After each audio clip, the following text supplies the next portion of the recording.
Welcome everyone to the Rich River Premier League 360. My name's Patten. Richard Caiolfa again this week. How are you, Richard? Yeah, good. Yeah, in the finals. Good. First good final week, done. It was good week. Yeah, good win by the Dirty Divots. We celebrated by coming outside today. Yeah, outside. Beautiful setting today. Looking over the putting green. Could have picked the blue skies. Beautiful. We came without like the blue skies, so perfect. So a couple of good wins. The new team? Yeah, the new team. Got a chance to make the grand final for the first time. Be nice to see them in there, I reckon. John was pretty pumped about it when I was speaking to him earlier on. He was, yeah. He's been pumped the last couple of weeks, so the Dirty Divots had a good win against the Fockers. The Fockers just continuing their losing streak in the finals again this year. So 142 defeated the Fockers, 136. You picked that, didn't you? Yeah, they'll be gone. They'll be gone this week. Straight sets out again.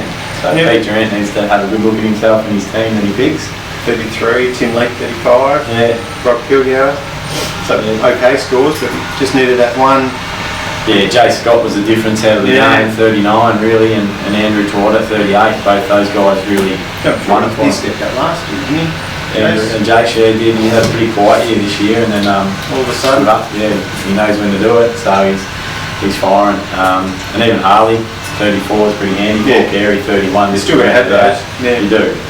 So it'll be their third grand final in a row. Out of the three that we've had, they've been in every year. Had one win, one loss last year. Well, they'll be looking to win again this year, maybe. So good effort by those guys. And the Turtles, close one against the Reluctant Heroes. This is the elimination final, and they got the job done, as we said, 152 to 149. Jeff Stevenson, 41. Yeah. Neil Hall 40. And Neil, I predicted Neil would have a good round this week, and he's come up with 40 again. So that's Brian Harmon. Yeah, haven't seen him all year. Come along. And he's played a bit of cricket and all that, and he's just come out in the morning with Steve-O and 37 and 41 for those guys in the morning to help them get over the line. So hopefully they're all in again this week. Yeah, I'm not sure about Steve. I think there might have been a question mark over him. I didn't get the chance to ask Joel yet, but he might tell us the truth about that either. Might need him. They might, especially after that performance. So he's done well. Kirk Arby tried hard, 39, and Scalzi 37, and Brendan Kelly I played with on that day, played pretty solid for 37. Yeah, probably win most weeks. Definitely, yeah. And he's a Dave. He's been pretty quiet this year and hasn't done much, so he stood up, but just unlucky. Just really unlucky that Steve-O and Neil did what they did and got them over the line by the 3 points. So they're out? They're gone. They're defending champs gone. They need to. And the Turtles just keep rolling on. I'm going to go them all the way. I want to be on them. I want to be with them Saturday night after they win the game. You know what? That'll be a big night. As I said last week, I might make it home if we stick with them. So it'll be interesting this week, but we'll get to that in a minute. Couple of awards. I know you weren't there on Saturday. No, it wasn't. Again, pretty quiet, but probably Sook of the week, Stu Mancer. I'd have to give it to. He's walked three fairways. I was out there playing, and it's like he's run across 3 fairways, and John Tomlinson and a few other boys yelling out to him, mate, it's your turn to putt, and he just kept beelining straight for me. And so, what's the matter, Stu? Oh, get your facts right, he said. We've only lost 1 game. Apparently, I said they've lost 2 games and had a draw in the last 3 weeks, but he made a point to come and tell me, and held up play, yeah. And I heard Dennis had some trouble with some slow play on the weekend. That was probably part of it, with Stu strolling across a few fairways. But mate, it was just a prediction, probably I should have said last week, that he will lose 2 and draw 1 over the last 3 weeks, and that's what's happened. So pull your head in and worry about winning the match instead of worrying about what I've said last week. You need to win this week, otherwise you're going again. 34 not. Is that what you had? 34, was it? How do you know that? Have a look. Yeah, there. Oh, he's not there. That was my contribution of the day. Have a look. 34. You need to worry about your game and your team game instead of worrying about what I've said. But so he gets Sook of the week, hero of the week. Pretty easy decision, really. Jeff Stevenson. What happened there?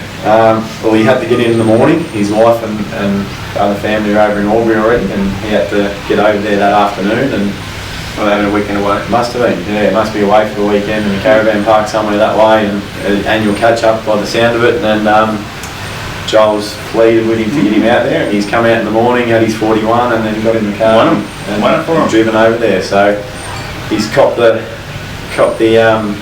heat from his wife. So I was out camping on the weekend, and Pete Vitalik was camping, so he played in the morning. His family were over there, and he made the effort to come back, play golf, and then get back and have a few beers in the afternoon. Yeah, a little bit closer to where you were camping where Steve had gone, though. We were half an hour away. Yeah, a bit probably a bit further than half an hour. It is, but I still think it's worth it. It's good, rather than, I suppose you can that was contribute something. Only behind you. So, no, a good effort by Steve-O, and it just shows you what this event can do. He was actually out having a bike ride. Was he? Pete, having a bike ride. Yeah. Chewing on the T-bone. No, he was looking good. He didn't have his biker on. It was fairly tight fitted. Looking good. So it's just a normal outfit looking tight, was it? It was. Maybe he'd grown a little bit more into it. Fair enough. And we have one other little thing that got around on the weekend. It's been given to me by a reluctant hero, and it was sent out by the captain of the reluctant hero, Steve Jones, before they played the Turtles on the weekend. And if sent it to all the Turtles? He sent them to all the reluctant heroes team, and Steve's team as well, that he adopted earlier on in the year, which I'm sure he's disappointed they're gone. But so this was what this was put him off? No, this is to fire him up. Yeah, the captain of the reluctant hero sending me out to his team. And do you want to read that out for us? We'll have a go. Yeah. Having a week to reflect upon our third place finish, given some clarity, has given me some clarity. Having won our last 3 to make the finals means we will have won the last 6 when we defend our title. It's a bit cocky. It is a bit cocky, isn't it? Yeah. Very forward thinking. Given the Premier League is a game embraced by mainly Victorian clubs at this stage, I think we could rightly claim to be Australia's and in fact the world's greatest Premier League team. Very cocky. Okay, very cocky. The Turtles should feel privileged tomorrow, knowing tomorrow being the day before we've seen it, knowing they are a part of history and will one day be able to tell their grandkids that they once played against the world's greatest Premier League team. Is that it? That's it. That is rubbish. That's it's rubbish. So I don't know. That's from Steve Jones to his team the night before they played the Turtles on the weekend. So that's not going to fire him up, is it? Well, obviously maybe didn't. More give him a false sense of security and almost have him sort of have to relax a little bit more, I would have thought. Yeah, well it's obviously done that because they've come out and lost. So went to sleep. He might need to think of his tactics for next year. He wants to make the grand final again next year. Did the Turtles get hold of this before the... No, I don't think they did. I heard about this text after the game on Saturday. That's what I thought was all about. I tried to find it. That would have been smart to send it to all the Turtles and not the main team. Maybe put the Turtles up, but might fight the Turtles up. Or maybe just don't say anything. They should have done that. It doesn't matter now, but we thought that was a good grab from. That's a ripper. Good grammar, good punctuation. Yeah. Well read too. Yeah. I read it all. It was alright. Yeah, it was good. Not real good at reading. That's good. Anyway, so we're into the last final before the grand final. The Fockers played the Turtles, the winner obviously straight in the grand final against the Dirty Divots on the 6th of Feb. Are they having a week off? They get a week off. I'm not sure whether they're going to come out and play or not. Last year I think they went away. They might have had a team bonding session. They might do that again. It didn't work from last year, so they might change it up a little bit. But I'm going to go with the Turtles. I reckon they're going to knock the Fockers out in straight sets again, as I said last week. Yeah, they're done. Yeah, I like the Turtles. I reckon they've got a good consistent. They do, yeah. As we said, Joel's due to stand up again. Yeah, he won't play bad 2 weeks. You can't see Brian Harlan playing 2 weeks in a row well, so someone's got to take his spot, I reckon, and that'll be Joel. We didn't mention Flipper Wilson, 34 in there. He's got a bit more in him, so I think they'll get the job done and go into the grand final against the Dirty Divots. And just one last thing before we head off, just a bit of a driving school this week for some certain players, or one certain player, and that's Neil.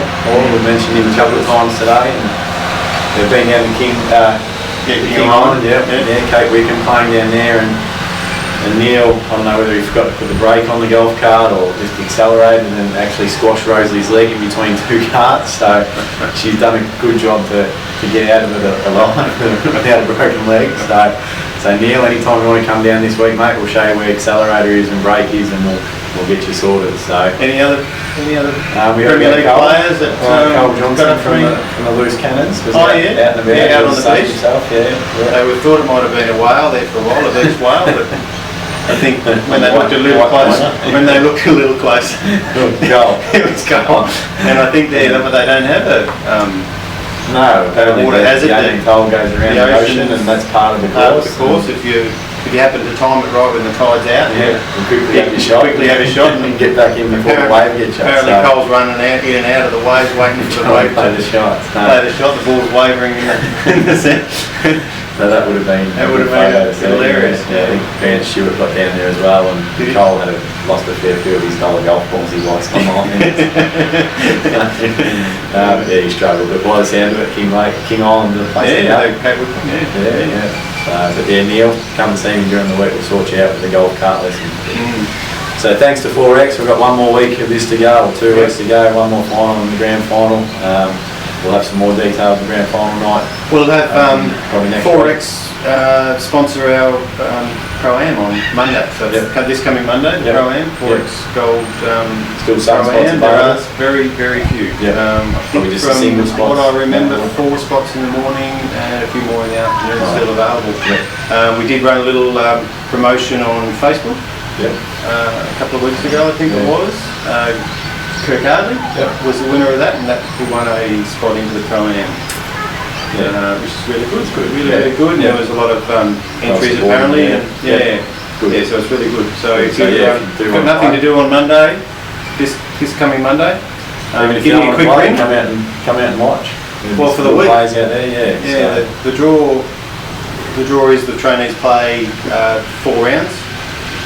They have a cut on after the second round, so on the Wednesday night, and then it's seeded from that point on. So not doing anything on any of the days, but in particular Thursday, Friday, you come out and watch the last group. And a few players that want a caddy, mate. Any sort of participation from our members is what we're after. That's what this tournament is. It brings 137 players from other clubs to our area, to Echuca, Moama, from all over Australia, so it's really good advertising for us. It is. So we can showcase our course and facility and our members to the best we can. That's good for everyone. So get out and support that. We'll see you next week. Thanks to 4X again. Thanks to Amy for all her hard work, and we'll see you next week, and we'll have a grand finalist. We'll have 2 grand finalists. Look forward to it. Thank you. See you.